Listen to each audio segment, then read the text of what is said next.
Hi everyone, my name is Mr. C. Behind the camera is Mr. Don.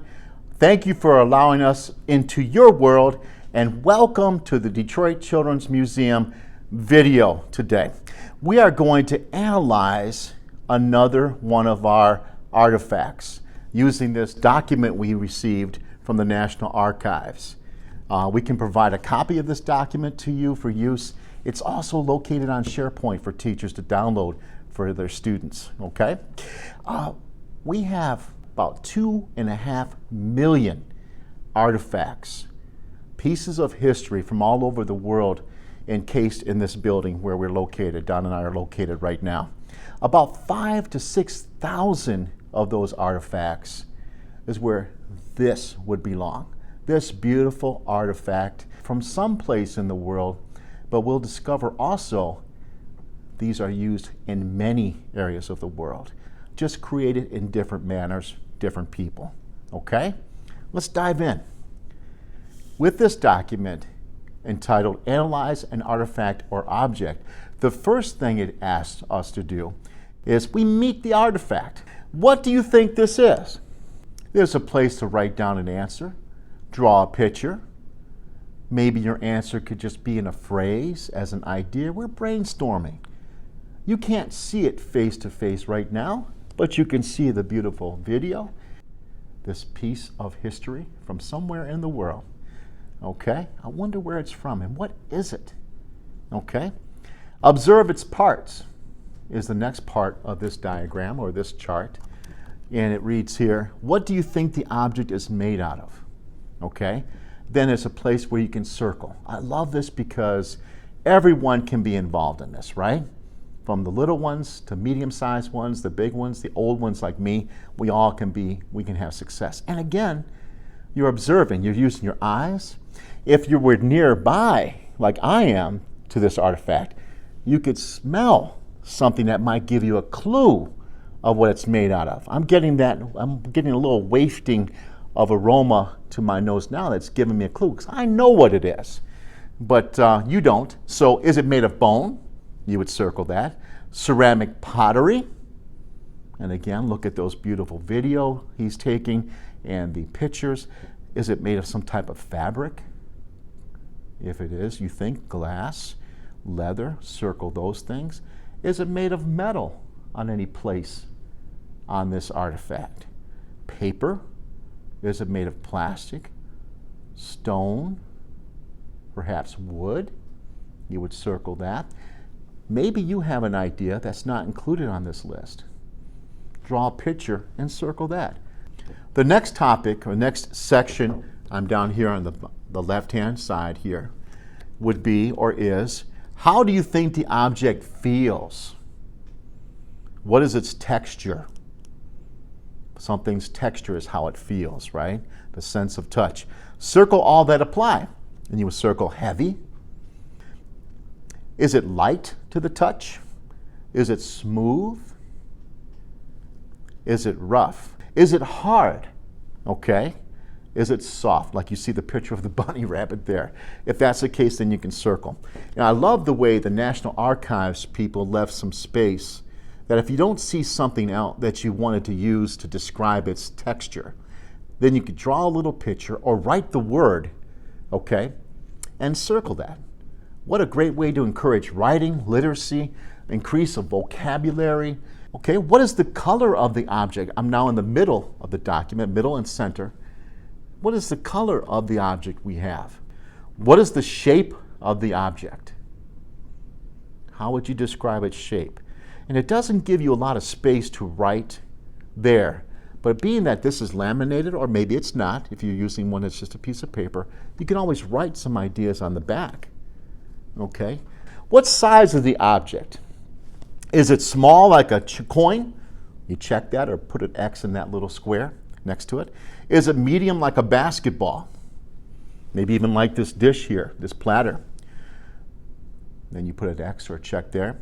Is it large like a car? Okay? Something like that. You be creative. What are 3 words that describe the object? Drawing from its texture, what you think it's made out of, the color, the shape, The size, what are 3 words you would use to describe the object? And teachers and parents, if you wanted them to put that in a sentence, you could do that here on the back. I'm currently right here in the bottom middle, basically, okay? Going to the extreme bottom, or the very bottom, use it as historical evidence. Where do you think you could find out more information about the object or the people who used it? Well, your answer obviously would be Mr. C. No, of course. Well, of course I could help you with that. Mr. Don's very knowledgeable. You may watch educational television and educational videos that you may have seen this artifact.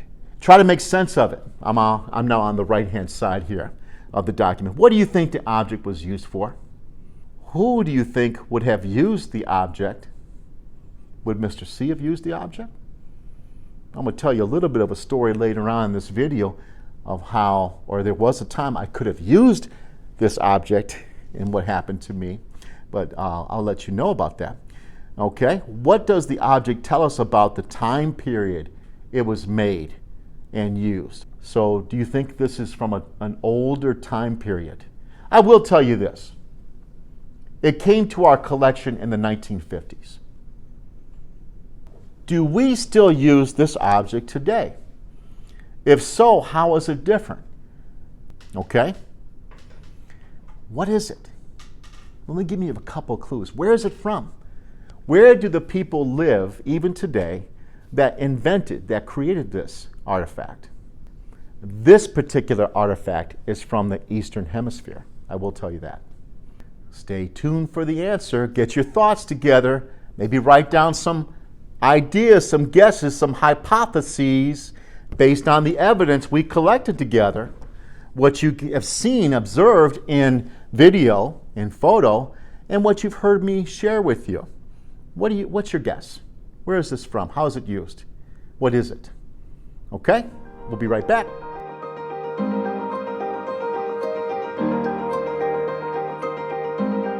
All right, welcome back. Do you know the answer? Okay, a little clue here. All right, a little clue with some of the items that we have here. All right, the answer is this garment is a coconut fiber rain jacket, cape, if you will, from the Republic of the Philippines. The Republic of the Philippines is an archipelagic nation of over 7,600 islands located in Southeast Asia. Its location on the Ring of Fire gives rise to a number of volcanic eruptions. In 1991, Mount Pinatubo erupted and was later deemed the second most powerful volcanic eruption of the 20th century. The Republic of the Philippines experiences an average of 20 typhoons every year, 5 of which are very destructive usually, causing flooding which can wash out bridges, create landslides, and nearly making it impossible to travel anywhere on the roads. For this reason, it is said that the Republic of the Philippines is located along the typhoon belt in the Pacific. Necessity is the mother of invention. So over the thousands and thousands of years that people, humans, have inhabited the Philippines, they have experienced tremendous storms. They call them typhoons. In some cases, they're that strong. We call them hurricanes in the Western Hemisphere. They've learned over these millennia to use their resources, use what they had available to them in their lands, their islands, like this coconut. This is called coir, or this is a coconut, and what I'm going to point out to you is the coir of this coconut, or the coconut fiber. It's a natural fiber extracted from the outer husk of the coconut. And as shown in what we've talked about in this video, this rain jacket cape is made from these fibers, or coir, okay? Where else in the world do you think that these raincoats are still being used to protect people that inhabit those areas from rain? Think about the places that receive a lot of rain due to tropical storms. In 2018, my son and I traveled to the Philippines, and we got there in August. Okay, that's during the rainy season. I could have used this garment because everything that I brought with me, everything I had purchased that far into our trip, did me no good. Okay, I had a rain poncho, I got soaked.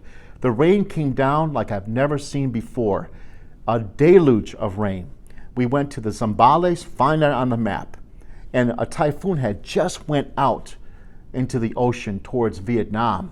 Okay, so we thought we were at the tail end, we would be okay. The rain we experienced was nothing like I thought I'd ever seen in my lifetime. It was a great experience, a wonderful experience, but it was definitely eye-opening, as much rain. So it makes sense that necessity of protection of these people from the rain that they live there, right? And certainly they have modern versions of raincoats. They use different materials today, plastics, synthetics, much like we have. But what I observed from most of the drivers and people walking, certainly umbrellas like we use, of course, and they had rain jackets up to their face. You could only see their eyes because they get so much more rain, especially during the rainy season, which occurs from April, May to November. And I traveled there in August. So I was right dead in the center of the rainy season, and we did experience some rain. This coir fiber is also used in products such as floor mats, doormats, brushes, and mattresses. Coir is the fibrous material found between the hard shell and the outer coat of the coconut. So this would be the coir. Okay. Other uses of coir include upholstery, padding, sacking, and horticulture. White coir harvested from unripe coconuts are used mainly in fishing nets, and that's advantageous because it tends to float, making it easier for the nets not to coil up or tangle. I know that in 2 regions of the Philippines today, these garments are still being made, just like the one you see here, and used. One would be in Mindanao, in Zamboanga. There's a tribe in this area that still utilizes their ways of doing things, including the creation of rain jackets, as they did thousands of years ago.